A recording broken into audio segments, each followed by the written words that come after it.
principal de las semillas. Las semillas van a tener como propósito principal propagar su especie.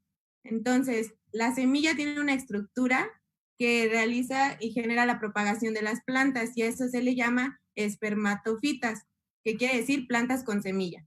Y entonces la semilla va a producir una maduración a través de un óvulo y contiene un embrión y esto va a hacer que se desarrolle una nueva planta.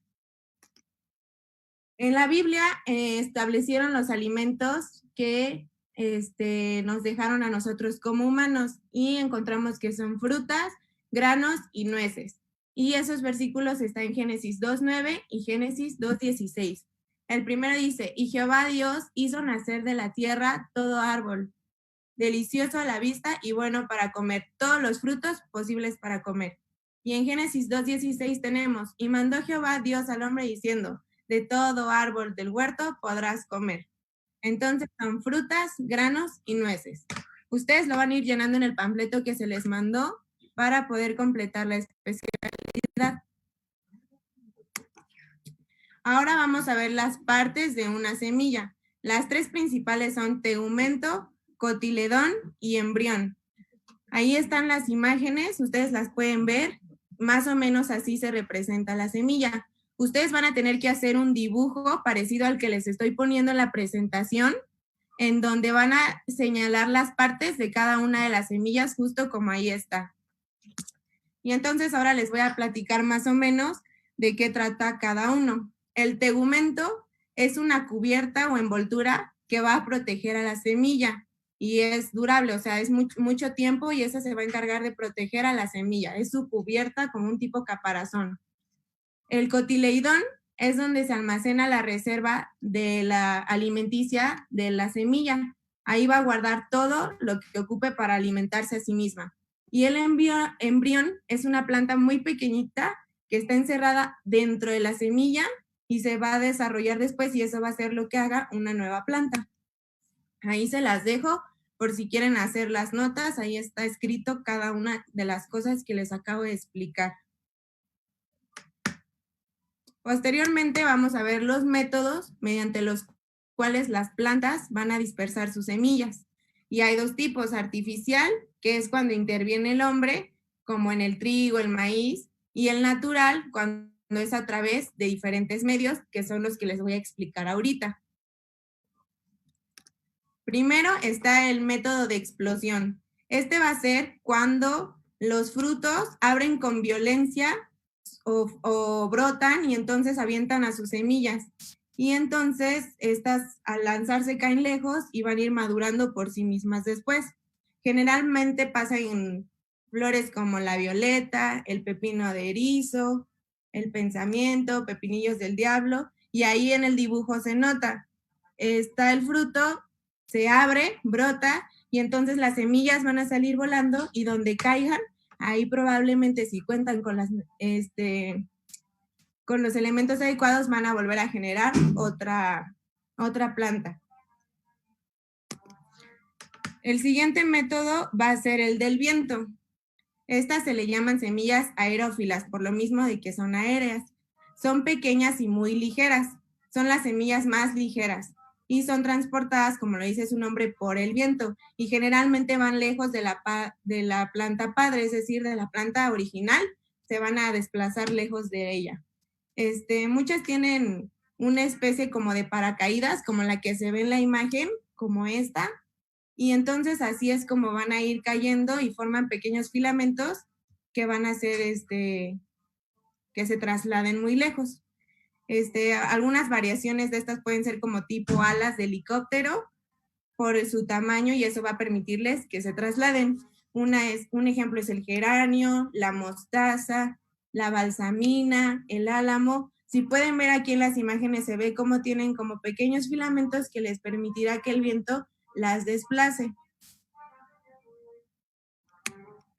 Otro método para trasladar la semilla es a través del agua. Cuando los árboles están situados cerca del agua, aprovechan este medio y lo usan como un elemento para dispersar las semillas.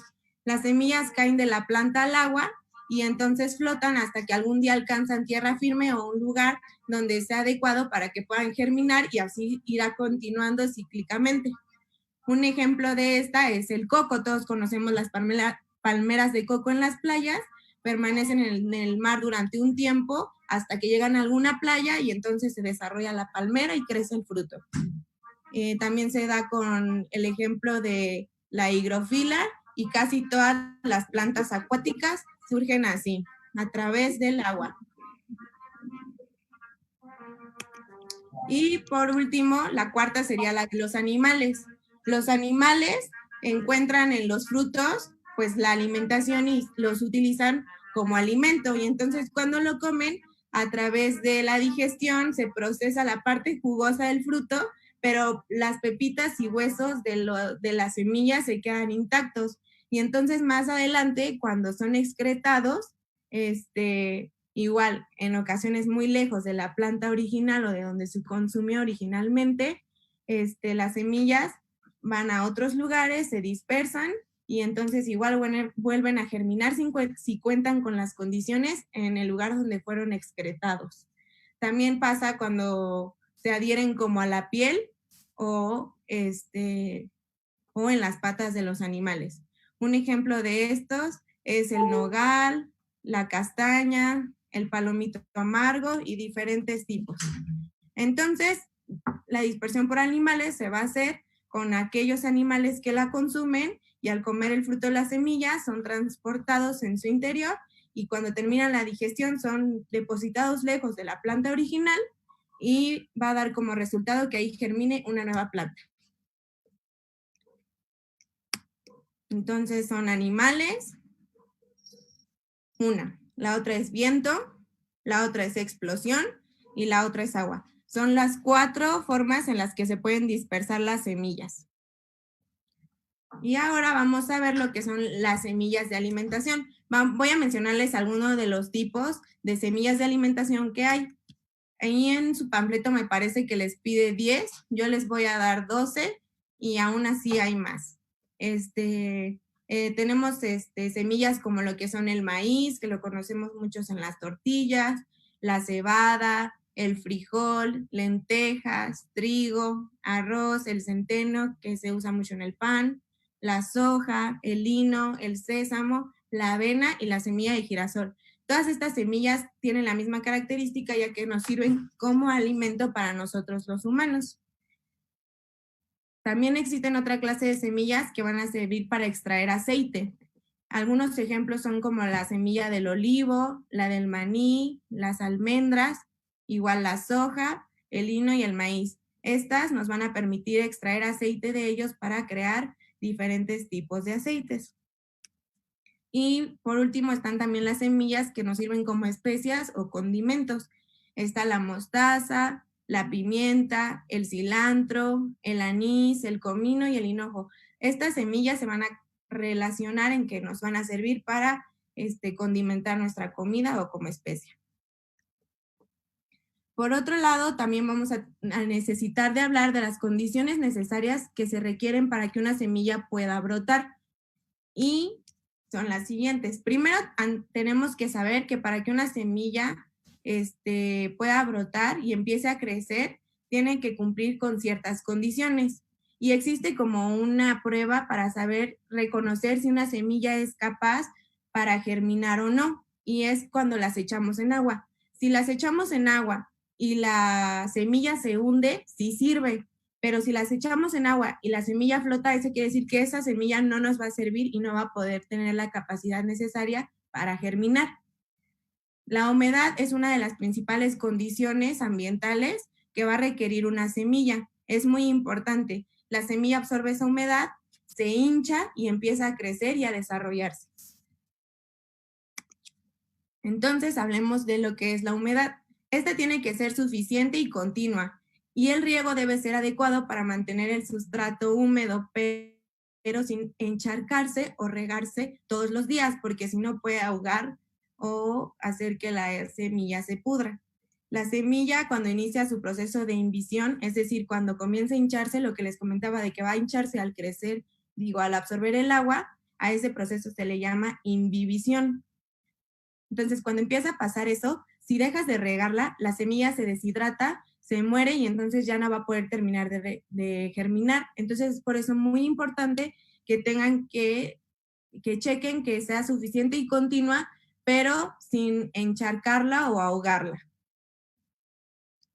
Después vamos a hablar de otro factor bastante importante que es la temperatura. Para que las plantas o semillas más bien puedan germinar necesitan de una temperatura adecuada. Todas las semillas tienen rangos de temperatura diferentes de acuerdo también a las condiciones ecológicas de donde provengan y las zonas donde se encuentren, si el clima es cálido, medio o frío. Sin embargo, hay un estándar en el que la mayoría de las semillas, con algunas excepciones obviamente, van a poder germinar bien en un rango de temperatura entre 20 a 30 grados centígrados. Ese es el rango. Y el más cercano y óptimo es entre 24 y 26 grados Celsius. Entonces, apréndanselo muy bien. De 20 a 30 grados, generalmente las semillas tienen la capacidad de germinar y el más recomendable es entre 24 y 26 grados. Ahora bien, les voy a hablar de lo que son los periodos de luz u oscuridad. Todas las plantas tienen la necesidad de luz y cada especie necesita según su requerimiento para su desarrollo natural. Las especies tropicales tienen altas demandas de luz, o sea, las que se encuentren en zonas tropicales van a requerir de mucha luz para poder germinar de una manera adecuada. Mientras que la mayoría de las especies que están en una zona alta donde hay bosques o está nublado necesitan demanda de luz muy baja. Entonces, la luz se va a adaptar según al tipo de semilla y también al tipo de lugar donde se encuentren. Sin embargo, los dos elementos más importantes que requiere una semilla para germinar es humedad y oxígeno. Y entonces, en ocasiones, aunque esté completamente oscuro, va a haber semillas que sí tengan la capacidad de germinar y convertirse en plantas a pesar de no recibir la luz, si tienen oxígeno y humedad. Y ahora hablemos del oxígeno. El oxígeno.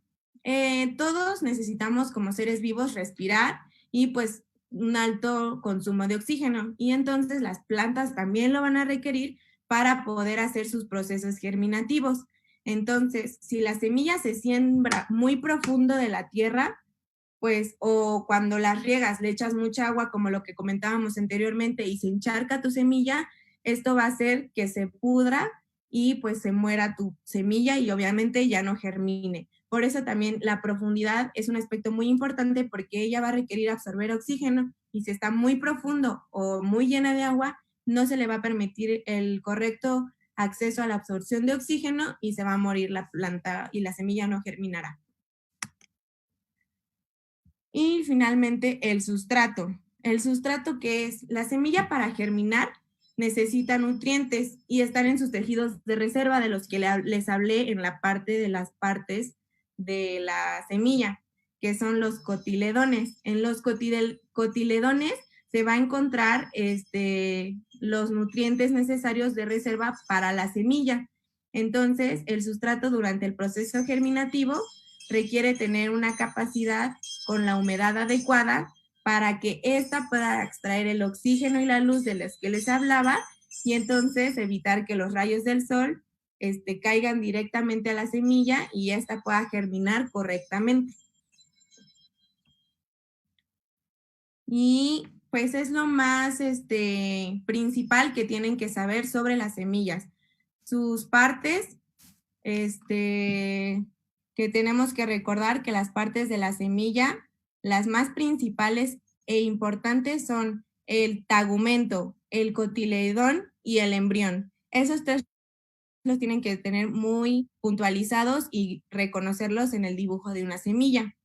También deben de saber los 4 métodos por los que una semilla se puede dispersar, que les dije que era la explosión, que era el viento, el agua y los animales. Y tienen que mencionarme algunos ejemplos de cada uno de las plantas que pueden salir a través de ese tipo de dispersiones. Y también tienen que saber las clases de semillas de alimentos que hay, mencionarme algunas, así como las semillas de las que pueden extraer su aceite y las que sirven como especies o condimentos. Acuérdense de los factores que requiere una semilla para germinar, como la humedad y el oxígeno, que son los dos más importantes. Sin embargo, también requieren tanto de la temperatura como de la luz. Pero como les mencionaba, a pesar de que no haya luz, si cuentan con una humedad y una cantidad de oxígeno considerablemente buenas para esa semilla, se va a reproducir. Y aprenderse todas las condiciones que son humedad, temperatura adecuada, periodos de luz, el oxígeno y el sustrato. Eso es lo que tienen que saber, es lo más esencial y principal de las semillas y lo tienen que llenar en su panfleto. La única actividad que se requiere para poder hacer válida esta especialidad es que me hagan una colección con 30 semillas diferentes. Tienen que poner su nombre completo, el nombre completo primero del club en la parte superior derecha. También colocan su nombre completo y la clase a la que pertenecen. Y después, abajo de cada semilla que colecten, ponen el nombre de la semilla. Yo ahí les dejé un ejemplo de cómo lo pueden hacer y esto sería todo para que puedan sacar la especialidad de semillas. Hay muchas más cosas que se pueden saber de las semillas, hay más partes que tiene la semilla durante su proceso, hay tipos de semillas, pero para fines de la especialidad de acreditarla, los requisitos que ustedes tienen que conocer sobre las semillas son los que yo les acabo de dar. Entonces, tienen que aprendérselos muy bien porque eso va a ser lo que venga en el examen de semillas y con lo que ustedes puedan acreditar esa especialidad. Y pues si tienen alguna duda, pues no duden en que yo se las puedo responder y cualquier cosa, ahí estamos. Esta sería la especialidad de semillas, es una especialidad muy corta, pero que nos sirve mucho, está muy fácil y los requisitos son bastante sencillos para poderla acreditar y las cosas que uno se tiene que aprender están muy fáciles, ya les dije, las partes principales que serían el tegumento, el cotiledón y el embrión. Los métodos de esparción de las semillas y finalmente las condiciones que necesita para que puedan brotar. Eso es muy importante que se lo sepan. Y pues esto sería todo de mi parte. Cualquier duda se las puedo resolver y la presentación aquí está disponible, va a estar disponible para que ustedes también puedan realizar sus apuntes y lo necesario para acreditar su especialidad.